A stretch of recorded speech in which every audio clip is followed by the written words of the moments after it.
मित्रांनो, एस-एम-बी प्रिपरेशन आपल्या यूट्यूब चॅनलवरती सर्वांचं हार्दिक स्वागत आहे. मित्रांनो, तुम्ही जर हा व्हिडिओ शेवटपर्यंत नाही पाहिला, तर तुमचं भरपूर मोठी चांगली संधी हुकणार आहे. कारण की आपण बालमानसशास्त्र आणि अध्यापनशास्त्राचे 30 असे महत्त्वाचे प्रश्न पाहणार आहोत, जे परीक्षेच्या दृष्टीने अत्यंत महत्त्वाचे आहेत पहा. मित्रांनो, शेवटपर्यंत व्हिडिओ पहा. असं समजा की आपला पेपर चालू आहे मानसशास्त्राचा. 30 पैकी तुमचे किती प्रश्न बरोबर येतात हे कमेंट बॉक्समध्ये नक्की टाईप करा. आता आपल्याला अभ्यासाला वेळ मिळालेला आहे, तर अभ्यासाचा पूर्णपणे आपल्याला टाईमाचा पुरेपूर फायदा घ्यायचा आहे मित्रांनो. शेवटपर्यंत अभ्यास करायचा आहे मित्रांनो. आता जो काही बघा एक घाव दोन तुकडे करून टाकायचे पहा. जो काही वेळ भेटलाय त्या वेळामध्ये आपल्याला लवकरात लवकर बघा या ठिकाणी सगळं कव्हर करून घ्यायचंय पहा. त्यामुळे व्हिडिओ शेवटपर्यंत पहा आणि मित्रांनो ₹399 ची तुम्ही पी घेतली नसेल तर लवकरात लवकर घ्या. या पी फायदा असा आहे, तर तुम्ही ही पी नाही घेतली तर भरपूर मोठं तुमचं नुकसान होणार आहे पहा. यामध्ये आपण जे काही आय-एम-पी टॉपिक आहेत मित्रांनो ते सगळे कव्हर केलेले आहेत. मानसशास्त्र असेल, मराठी असेल, जे काही महत्त्वाचे वन लाइनर असतील मित्रांनो, सगळं काही मित्रांनो आपण या ठिकाणी फास्ट रिव्हिजनसाठी त्या पी-डी-एफमध्ये तयार केलेले पहा. त्यामुळे तुम्ही ही पी नक्की घ्या. नसेल घेतली तर तुमचं भरपूर मोठं नुकसान आहे मित्रांनो. कारण की पटापट रिव्हिजनसाठी आणि शेवटच्या जे काही आपला वेळ आहे पहा, त्यामध्ये रिव्हिजनला खूप महत्त्वाचं आहे पहा. त्यामुळे लवकरात लवकर सर्वांनी पी घेऊन टाका. जो काही आपला फोनपे नंबर आहे 9325230840 या नंबरला तुम्ही नक्की ₹399 फोनपे करा. मी तुम्हाला एका मिनिटामध्ये सर्व या ठिकाणी पाठवून देईल पहा. खूप आय-एम-पी आहेत पहा. चला शेवटपर्यंत व्हिडिओ पहा. पहिला प्रश्न मित्रांनो, हार्वर्ड आणि रॉथवे यांच्या मते शारीरिक विकासाचा वेग जन्मापासून किती वर्षापर्यंत असतो? तर मित्रांनो सांगा पटकन. तर याचं योग्य उत्तर काय होईल पहा. ऑप्शन क्रमांक सांगा तुम्ही. सर्वांचं बरोबर आहे. आपल्याला या ठिकाणी 3 सेकंद देतो मी. तर मित्रांनो लक्षात ठेवा 2 वर्षापर्यंत खूप असतो पहा. समजलं? मित्रांनो, हार्वर्ड आणि रॉथवे या मानसशास्त्रांच्या मते बालकाच्या शारीरिक विकासाचा वेग जन्मापासून 2 वर्षापर्यंत अत्यंत मित्रांनो तीव्र असतो पहा. तीव्र वेग असतो. तर मित्रांनो साधारणपणे दुसऱ्या वर्षानंतर शारीरिक वाढीचा वेग थोडा मंदावण्यास सुरुवात होते पहा. बरोबर? दुसऱ्या वर्षानंतर आणि पूर्ण बाल्यावस्थेत प्रवेश करते. त्यामुळे 3 वर्ष हा उच्च वेगाचा काळ मानला जात नाही. 3 वर्ष. चौथ्या वर्षी काय होतं? चौथ्या वर्षापर्यंत बालक पूर्णपणे बाल्यावस्थेत असतं. जेथे शारीरिक वाढ स्थिर गतीने होते, पण ती जन्मानंतरच्या सुरुवातीच्या 2 वर्ष इतकीच वेगवान नसते पहा. मित्रांनो, पहिल्या वर्षी बाळाची वाढ ही पहा खूप वेगाने होत असते. परंतु संशोधनानुसार हा अतिवेगाचा काळ पूर्ण 2 वर्षापर्यंत ग्राह्य धरला जातो. त्यामुळे 1 वर्ष म्हणणं या ठिकाणी अपूर्ण ठरतं. मूळ बौद्धिक कुवत सारखे असणाऱ्या 2 मुलांपैकी एक अत्यंत सामान्य वातावरण आणि दुसरे समृद्ध वातावरणामध्ये वाढलं तर काय होईल? तर दुसऱ्याचा विकास पहिल्यापेक्षा चांगला आणि जास्त होईल मित्रांनो.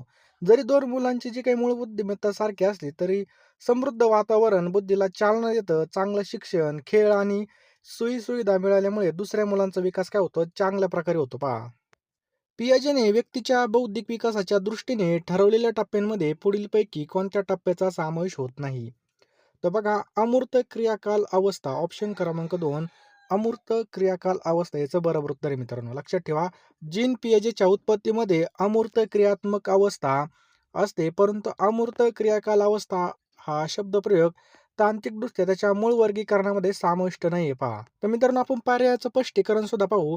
शब्दपूर्व अवस्था मित्रांनो ही सुरुवातीची इंद्रियगामी अवस्था आहे पहा. त्याच्यानंतर क्रियापूर्व प्रतिनिधित्वाचा काळ याला काय म्हणतात मित्रांनो, ही पियाजेने मांडलेली दुसरी महत्वाची अवस्था आहे. कितवी? दुसरी. बौद्धिक विकासाची अवस्था मित्रांनो, पियाजेचा पूर्ण सिद्धांत बौद्धिक विकासाच्या अवस्थावर आधारित आहे. कोणता? 4 नंबरचा ऑप्शन. हे सगळे पॉईंट लक्षात ठेवायचे आहेत आपल्याला. पुढचा प्रश्न मित्रांनो, की संकल्पना निर्मितीसाठी आणि अमूर्त विचार करण्यासाठी प्रथम मुलांना प्रत्यक्ष अनुभव दिले पाहिजे असे आग्रही मत कोणी मांडलेलं आहे पहा. तर मित्रांनो हे जे काही मत आहे हे कोणी मांडलेलं आहे? तर पियाजेने मांडलेले आहे. लक्षात ठेवायचं आहे आपल्याला पियाजे यांनी हे मांडलेलं आहे पहा.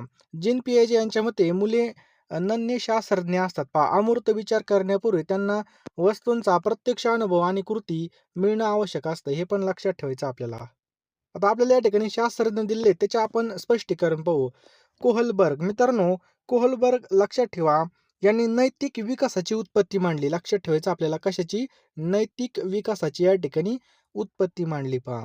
त्याच्यानंतर पर्याय 2 आहे पहा या ठिकाणी ब्रुनर यांनी काय केलं? बोधात्मक संरचना आणि शोध अध्ययन यावर भर दिला. लक्षात ठेवायचं आपल्याला. त्यानंतर मित्रांनो अँडरसनने काय केलं? तर यांनी स्मृती आणि माहिती प्रक्रिया इन्फॉर्मेशन जी काही प्रोसेसिंग असते या सिद्धांताचा शोध अँडरसनने लावलेला आहे. आपल्या सर्वांना माहिती आहे आता परीक्षा पुढे गेलेली, त्यामुळे परीक्षा पुढे गेली म्हणून आपण हातपाय गाळायचे का नाही, तर आपण अजून जोमाने अभ्यास करायचा आहे आणि अजून चांगल्या प्रकारे आपल्याला या ठिकाणी चांगला आउटपुट काढायचा आहे पहा. तर मित्रांनो पहा, आपल्याला काय करायचं आहे आता, ही जी काही फास्ट रिव्हिजनची पीडीएफ आहे ही लवकरात लवकर घेऊन टाका पहा. कमी वेळेमध्ये जास्त अभ्यास करण्यासाठी जे काही महत्त्वाचे पॉईंट्स आहेत बघा, बालमानसशास्त्र असेल, मराठी व्याकरण असेल किंवा जे काही महत्त्वाचे सामाजिक शास्त्र असतील, हे सगळे पॉईंट तुम्हाला हायलाईट करून महत्त्वाचे MCQ असतील, वन लाईनर असतील मी तयार केलेले आहेत. यामध्ये तुम्हाला नक्की फायदा होणार आहे. ₹399 मित्रांनो याची किंमत असणार आहे पहा. हे पैसे आपण कुठं पण खर्च करतो, योग्य ठिकाणी हे पैसे लावा. नक्कीच तुम्हाला या ठिकाणी फायदा होणार आहे. आता कमी वेळेमध्ये आता आपल्याला वेळ भेटला म्हणल्यावर आपल्याला पूर्णपणे खचून जायचं नाही. परीक्षा रद्द झाली म्हणून तर पूर्ण जोमाने तयारीला लागायचं आहे पहा.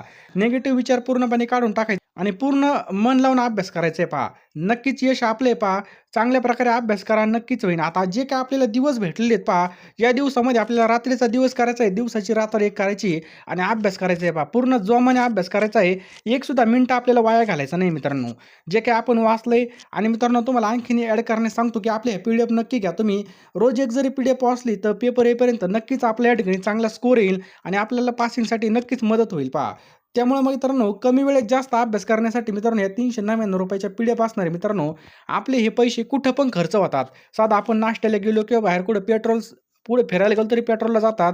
त्यामुळे पैशाकडे पाहायचं नाही. आता जो वेळ भेटलाय वेळेचा सदुपयोग करायचा आहे आणि चांगल्या प्रकारे अभ्यास करायचा आहे पहा. त्यामुळे लवकरात लवकर फोनपेमध्ये जा, ₹399 पेमेंट करा आणि स्क्रीनशॉट मला पाठवा. मी तुम्हाला एका मिनिटामध्ये सर्व पीडीएफ मित्रांनो ह्या पाठवून देईल पहा. पुढचा प्रश्न आहे मित्रांनो, की किशोरावस्थेमध्ये औपचारिक शिक्षणाला सुरुवात झाली, की पुढीलपैकी कोणती गोष्ट टाळावी?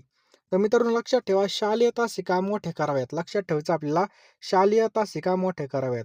किशोरावस्थेमध्ये चंचलता जास्त असते. एकाच जागी जास्त वेळ बसून राहणं त्यांच्यासाठी कठीण असतं. जर तासिका या ठिकाणी मोठ्या केल्या तर मुलांचं अभ्यासातील लक्ष कमी होतं, त्यांना कंटाळा येतो आणि त्यांचा शिकण्याच्या क्षमतेवर नकारात्मक परिणाम होतो. म्हणून ही गोष्ट टाळली पाहिजे मित्रांनो. लक्षात ठेवायचं, ही गोष्ट टाळली पाहिजे. बाकी पहा, पहिलं विधान योग्य आहे पहा. लेखन, वाचन कौशल्यावर भर दिला पाहिजे. एकदम योग्य आहे पहा.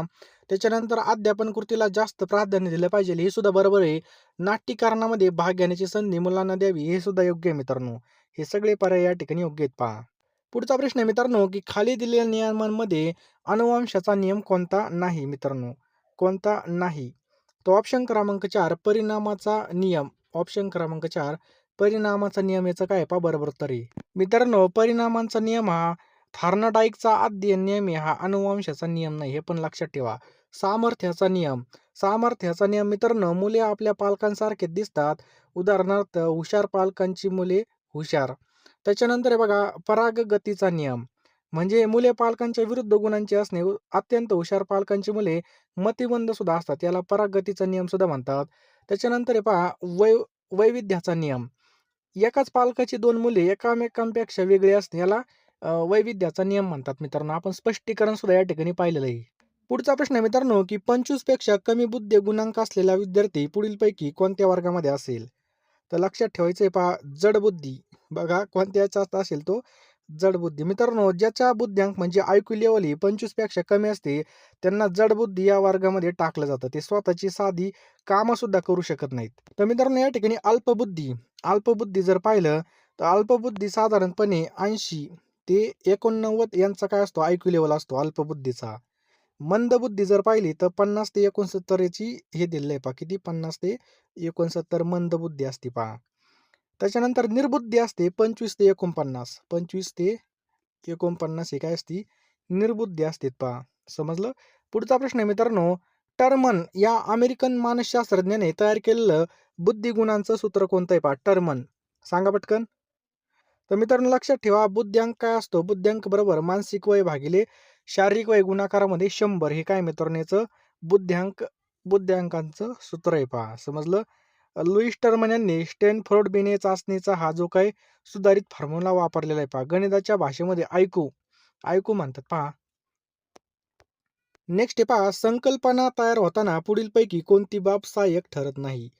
तर कोणती बाब ठरत नाही मित्रांनो? संकल्पना निर्मितीमध्ये भाषेवर प्रभुत्व नसणे याचं बरोबर उत्तर आहे पहा.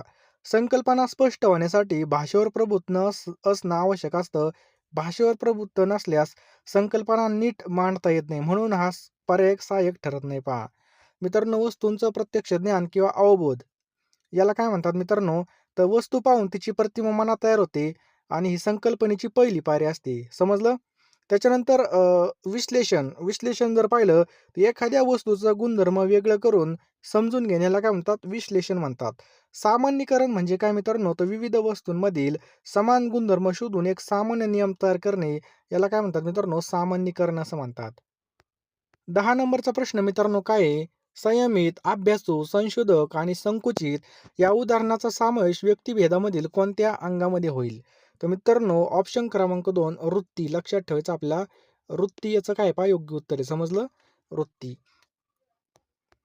बाकीच्या पर्यायाचं जर पाहिलं मित्रांनो आवड-निवड. तर मित्रांनो हे एखाद्या विशिष्ट वस्तू किंवा छंदाबद्दल पसंतीशी संबंधित असते. उदाहरणार्थ संगीत किंवा खेळाची आवड. त्यानंतर बौद्धिक. मित्रांनो बौद्धिक जर पाहिलं तर यामध्ये बुद्धिमत्ता, तर्कशक्ती आणि आकलनशक्ती याचा समावेश होतो. शारीरिकमध्ये उंची, वजन, रंग, शरीराची ठेवण यासारख्या बाह्य वैशिष्ट्यांचा काय होतो? समावेश होतो. तर वृत्ती मित्रांनो आपलं याचं काय पहा योग्य उत्तर आहे पहा. पुढचा प्रश्न आहे मित्रांनो, की क्रॉनबॅक व सपे यांच्या मतानुसार ज्या मूल्यमापनामध्ये कृतीचा निर्देश केलेला असतो त्यास कोणतं मूल्यमापन म्हणतात? तर मित्रांनो लक्षात ठेवा ऑप्शन क्रमांक 2 निर्णयप्रेक्षी. लक्षात ठेवायचं आपल्याला निर्णयपेक्षी याचं बरोबर उत्तर आहे पहा निर्णयप्रेक्षी. समजलं? स्पष्टीकरण जर पाहिलं तर क्रॉनबॅक आणि सपे यांच्या मते ज्या मूल्यमापनाचा मुख्य उद्देश योग्य निर्णय घेणे हा असतो त्याला निर्णयप्रेक्षी मूल्यमापन सुद्धा म्हटलं जातं. पहा समजलं? निर्णयपेक्षी मूल्यमापन. कृती केंद्रित म्हणजे काय? मित्रांनो या ठिकाणी पहा कृती केंद्रित म्हणजे ज्यामध्ये प्रत्यक्ष कार्य किंवा कौशल्याचा सादरीकरणावर भर दिला जातो त्याला कृती केंद्रित म्हणतात. त्यानंतर मित्रांनो निष्कर्षप्रेमी म्हणजे काय? तर हे मूल्यमापन केवळ अंतिम निकालावर किंवा निष्कर्षावर आधारित असते त्याला निष्कर्षप्रेक्षी असं म्हणतात. आणि निर्देशित म्हणजे काय? जे मूल्यमापन विशिष्ट सूचना किंवा निर्देशानुसार चालतं त्याला निर्देशित असं म्हटलं जातं. पहा चला पुढचा प्रश्न आहे मित्रांनो, की 1959 साली गिलफोर्ड यांनी मांडलेल्या बुद्धिमत्तेच्या उत्पत्तीमध्ये एकूण किती घटक मांडले? तर किती घटक मांडले आपलं याचं योग्य उत्तर काय होईल? तर 120 घटक मांडले पहा. जे भेद लक्षात घेऊन शिक्षकांनी अध्यापन पद्धतीमध्ये इष्ट बदल केले पाहिजे त्याचं कारण काय आहे? तर मित्रांनो लक्षात ठेवायचं कारण काय आहे? तर पहा वरील सर्व. बघा मुलांची बौद्धिक पातळी भिन्न असते, मुलांची आकलन क्षमते भिन्न असते. प्रत्येक विद्यार्थ्याला कृतीनुसार प्रगती करण्याचा अवसर मिळेल म्हणजे ऑप्शन क्रमांक 4 याचं काय पहा बरोबर उत्तर आहे. तर मित्रांनो या ठिकाणी पहा मुलांची बौद्धिक पातळी भिन्न असते. तर या ठिकाणी जर पाहिलं तर वेगळी असते. त्यामुळे मित्रांनो सर्वांना एकच पद्धती लागू पडत नाही त्याच्यामुळे. समजलं? मुलांची आकलन क्षमता सुद्धा भिन्न असते. मित्रांनो मुलांची समजून घेण्याची क्षमता ही भिन्न असते. काहींना लवकर समजतं, काहींना अधिक वेळ लागतो, डबल सांगावं लागतं आणि प्रत्येक विद्यार्थ्याला कृतीनुसार प्रगती करण्याचा अवसर मिळेल. म्हणजे काय मित्रांनो लवचिक अध्यापन पद्धतीमुळे प्रत्येक विद्यार्थ्याला त्याच्या क्षमतेनुसार प्रगती करण्याची संधी मिळते. आणि मित्रांनो निष्कर्ष जर पाहिला तर वरील तिन्ही घटक व्यक्तिभेद दर्शवतात म्हणून उत्तर आपलं काय वरील सर्व याचं बरोबर उत्तर आहे पहा. जॉनला लॅटिन भाषा शिकण्या अगोदर शिक्षकाला जॉनबद्दल माहिती आणि ज्ञान असलं पाहिजे या विधानावरून कोणत्या शिक्षणाचा बोध होतो? तर लक्षात ठेवा मित्रांनो विद्यार्थी केंद्रित शिक्षण याचा बोध होतो. मित्रांनो लक्षात ठेवायचे पहा. जॉनला लॅटिन शिकण्यापूर्वी जॉनला जाणून घेणे याचा अर्थ विषयापेक्षा विद्यार्थ्याला अधिक महत्त्व देणे पहा. या ठिकाणी शिक्षक केंद्रित शिक्षण म्हणजे काय? तर लक्षात ठेवा यामध्ये शिक्षकाच्या ज्ञानाला आणि शिकवण्याच्या पद्धतीला महत्त्व असतं, विद्यार्थ्यांच्या गरजेला नाही. म्हणून याला शिक्षक केंद्रित असं म्हणतात पहा. भाषा केंद्रित शिक्षण म्हणजे काय मित्रांनो? यामध्ये फक्त भाषेचे नियम आणि व्याकरणावर भर दिला जातो. याला भाषा केंद्रित शिक्षण म्हणतात. ज्ञान केंद्रित मध्ये लक्षात ठेवा यामध्ये केवळ माहिती किंवा ज्ञान साठवण्यावर भर असतो. म्हणून याला ज्ञान केंद्रित म्हणतात पहा. चला पुढचा प्रश्न आपल्या स्क्रीनवर आहे पहा. ही मंदवातील पुढीलपैकी कोणत्या प्रकारामध्ये बालके चांगल्या पद्धतीने साक्षर होऊन व्यावसायिक क्षमता आत्मसात करू शकतात? तर लक्षात ठेवा मित्रांनो याचं योग्य उत्तर काय आहे? तो ऑप्शन क्रमांक 2 सौम्य मंदत्व. लक्षात ठेवायचे पहा. या प्रकारामधील मुले प्राथमिक स्तरापर्यंत शिक्षण घेऊ शकतात. त्यांना योग्य प्रशिक्षण दिल्यास ते स्वतःचे दैनंदिन व्यवहार, साक्षरता आणि सोपी व्यावसायिक कौशल्य आत्मसात करून समाजामध्ये काय करू शकतात? स्वावलंबी होऊ शकतात पहा. हे पण लक्षात ठेवायचे पहा. मित्रांनो मध्यम मंदत्व या मुलांना प्रशिक्षणाद्वारे साधे व्यवहार शिकवता येतात, परंतु ते पूर्णपणे साक्षर होतील असं नाही. त्यांना सतत देखरेखीची गरज भासू शकते. कडक आणि तीव्र मतिमंदत्व. मित्रांनो, या मुलांमध्ये शिकण्याची क्षमता अत्यंत कमी असते. त्यांना स्वतःच्या प्राथमिक गरजांचा सुद्धा इतरांवर अवलंबून राहावं लागतं आणि गंभीर मतिमंदत्व म्हणजे ही पूर्णपणे बघा दुसऱ्यावर अवलंबून असतात, पर्वलांबी असतात, की मेंदूला पक्षघात होण्याचे पुढीलपैकी कोणतं कारण नाही. तर पहा, कवटीचा आकार मोठा असणे हे कारण नाही. या ठिकाणी याचं योग्य उत्तर आहे पहा. कवटीचा आकार मोठा असणे मेंदूच्या पक्षघाताचं थेट कारण मानलं जात नाही पहा. हे हायड्रोसेफलस म्हणजे मेंदूत पाणी होणे यासारख्या इतर समस्येचं लक्षण असू शकतं. परंतु ते पक्षघाताचं या ठिकाणी पक्षघाताचं प्राथमिक कारण नाही पहा. हे पण लक्षात ठेवा. तर गर्भवती स्त्रीने घेतलेली औषधे. मित्रांनो, गर्भधारणपणामध्ये डॉक्टरांच्या सल्ल्याशिवाय घेतलेली जी काही औषधं असतात, ही औषधे गर्भाच्या मेंदूच्या विकासावर परिणाम करून पक्षाघातास कारणीभूत ठरू शकतात पहा. मातेला गर्भ अवस्थेमध्ये झालेले आजार. जर बघा या ठिकाणी मातेला गरोदरपणामध्ये संसर्गजन्य आजार झाले, उदाहरणार्थ रुबेला, तर त्याचा परिणाम बाळाच्या मेंदूवर होऊन पक्षाघात होऊ शकतो. त्याच्यानंतर अपघातामुळे मेंदूला इजा. तर बघा, जन्माच्या वेळी किंवा जन्मानंतर किंवा सुरुवातीच्या काळामध्ये मेंदूला जी काही गंभीर गंभीर दुखापत किंवा ऑक्सिजनचा पुरवठा खंडित झाला, तर हे सुद्धा या ठिकाणी मुख्य कारण असू शकतं पहा. पुढचा प्रश्न आहे मित्रांनो, की दृष्टी दोषावर मात करण्यासाठी कोणती गोष्ट करू नये? तर मित्रांनो लक्षात ठेवा, पुस्तक जवळ घेऊन वाचावे. हे याचं काय पहा मित्रांनो, ही गोष्ट या ठिकाणी केली नाही पाहिजे. जवळ घेऊन नाही वाचलं पाहिजे पहा. समजलं? दृष्टी दोष टाळण्यासाठी किंवा डोळ्याचं आरोग्य राखण्यासाठी पुस्तक मित्रांनो लय जवळ घेऊन वाचणं ही काय पहा चुकीची सवय आहे. वाचताना पुस्तक आणि डोळे यामध्ये साधारणपणे बघा एक शास्त्रीय या ठिकाणी अंतर दिलंय 20 ते 25 सेंटीमीटर एवढंच अंतर ठेवून वाचलं पाहिजे. पुस्तक खूप जवळ धरल्याने डोळ्यांच्या स्नायूवर बघा या ठिकाणी प्रचंड ताण येतो, ज्यामुळे आपल्याला दृष्टीदोष येतो अजून वाढू शकतो पहा. समजलं? पोषक आहार घेतला पाहिजे हे विधान एकदम बरोबर आहे पहा. आपण व्यवस्थित खाल्लं म्हणजे व्हिटॅमिन ए उदाहरणार्थ गाजरं, पालेभाज्या जर खाल्ले तर आपलं रात आंधळेपणासारखे दोष टाळता येऊ शकतात. डोळ्यावर प्रखर सूर्यप्रकाश टाळला पाहिजे पहा. बरोबर आहे की नाही?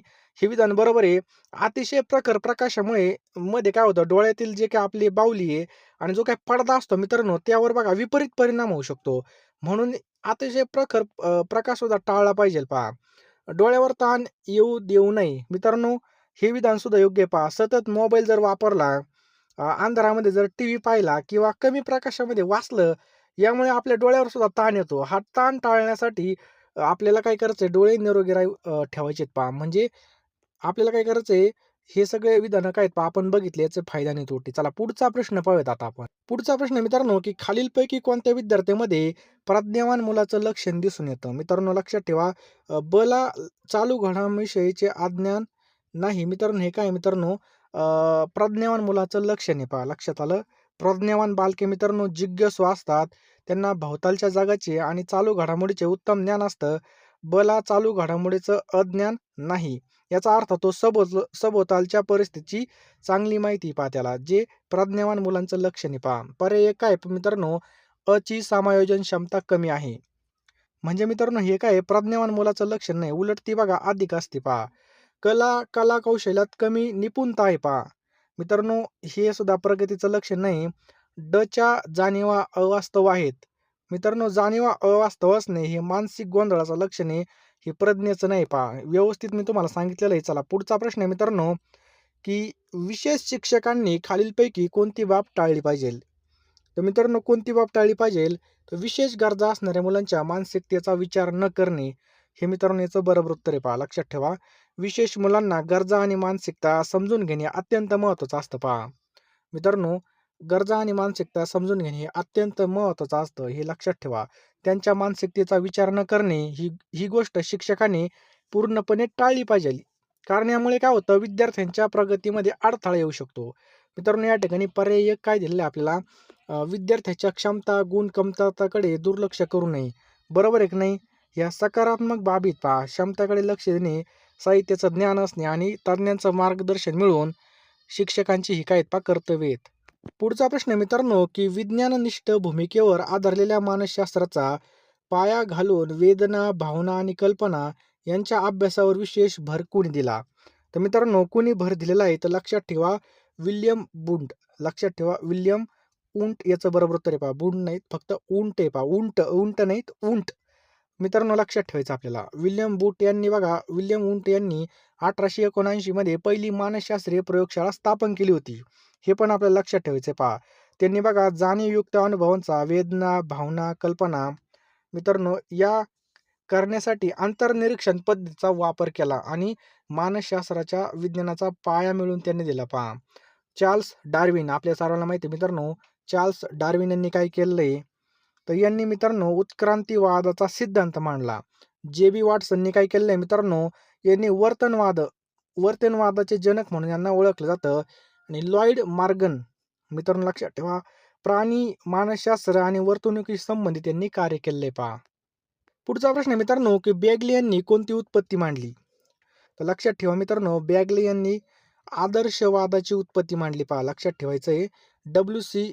बॅगले यांनी आदर्शवादी उत्पत्ती मांडलेली पहा. समजलं? त्यांच्या मते प्रशिक्षणाचं संक्रमण होण्यासाठी केवळ सामान्यीकरण पुरेसं नसून त्यासाठी विषय प्राप्ती, विद्यार्थ्याचा दृष्टिकोन आणि आदर्श महत्त्वाचे असतात पहा. या ठिकाणी जर पाहिलं मित्रांनो, ती पूर्णाकारवादी उत्पत्ती. तर यामध्ये जर पाहिलं कोल्हर, कोक्का आणि वर्दीमर यांनी याचं हे लावलेलं आहे. त्याच्यानंतर समान घटकाची उत्पत्ती. तर एडवर्ड थॉर्नाईक, लक्षात ठेवा एडवर्ड थॉर्नाईक यांनी ही मांडलेली पाच. अध्यापनासंबंधीचे वर्णनात्मक परिणामकारक धिष्ठित, उद्दिष्टित आणि आदर्शवादी अशी 4 स्पष्टीकरणे कोणी दिली? तर मित्रांनो बी.ओ. स्मिथ. लक्षात ठेवा पहा मित्रांनो, बी.ओ. स्मिथ याचं काय पहा योग्य उत्तर आहे पहा. बी.ओ. स्मिथ यांनी अध्यापनाच्या क्रियेचे विश्लेषण करताना 4 प्रमुख पैलू किंवा स्पष्टीकरण मांडली. यांच्या मते अध्यापन ही केवळ माहिती नसून ती एक उद्दिष्टपूर्ण प्रक्रिया पहा. समजलं? उद्दिष्टपूर्ण प्रक्रिया आहे. पुढचा प्रश्न मित्रांनो, की शालेय अध्यापनाचे प्रतिमान मॉडेल ऑफ स्कूल लर्निंग कोणी शोधून काढलं? खूप महत्त्वाचा प्रश्न आहे मित्रांनो, स्टार मारून लिहून ठेवा. तर याचं योग्य उत्तर आहे पहा ऑप्शन क्रमांक 4 जॉन बी कॅरोल याचं काय पहा बरोबर उत्तर आहे पहा. लक्षात ठेवायचं आहे आपल्याला. जॉन बी कॅरोल यांनी 1963 मध्ये मॉडेल ऑफ स्कूल लर्निंग मांडलं पहा. समजलं? मॉडेल ऑफ स्कूल लर्निंग मांडलं. या प्रतिमानाचं मुख्य सूत्र काय आहे पहा, वेळ आहे पहा. त्यांच्या मते जर विद्यार्थ्याला त्याच्या गरजेनुसार पुरेसा वेळ दिला तर तो कोणताही विषय आत्मसात करू शकतो.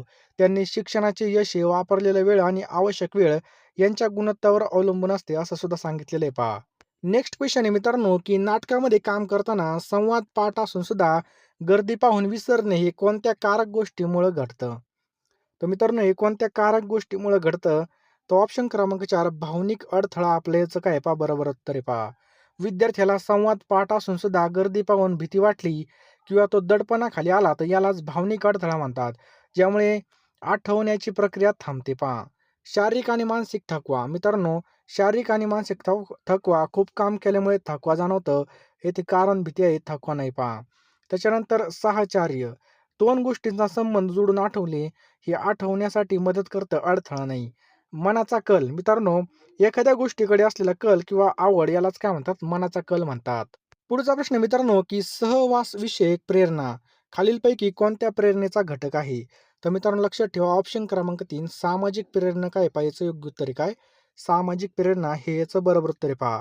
सहवास विषयक प्रेरणा म्हणजे इतरांसोबत राहण्याची, मित्र बनवण्याची किंवा समाजात मिसळण्याची ओढ ही काय मित्रांनो समाजाशी संबंधित असल्याचं सामाजिक प्रेरणा आहे पहा.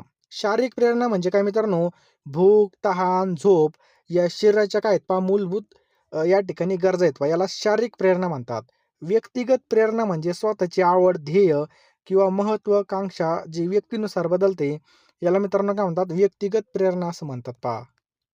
पुढचा प्रश्न मित्रांनो, की खालीलपैकी अवधानाला नियंत्रित करणारा बाह्य घटक कोणता आहे मित्रांनो? तर परिवर्तन ऑप्शन क्रमांक 4 परिवर्तन आपलं याचं काय पहा बरोबर उत्तर आहे पहा.